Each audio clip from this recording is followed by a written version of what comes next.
বন্ধুরা আমরা এখন শিলিগুড়ি যাওয়ার পথে, তো যাওয়ার পথে আমরা দেখতে পাচ্ছেন এই যে অনেকগুলো গাড়ি ঘোড়া দাঁড়িয়ে আছে এখানটায়। আর ওই যে দেখো বন্ধুরা আমরা এখন শিলিগুড়ি যাওয়ার পথে, তো যাওয়ার পথে আমরা একটা দৃশ্য দেখা পেলাম।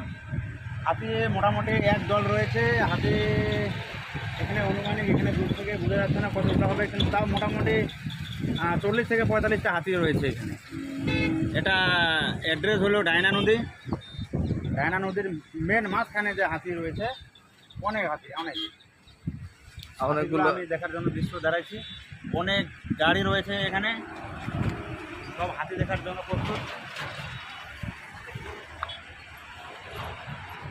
ওইগুলা হাতিগুলা অনেকগুলো আছে রে।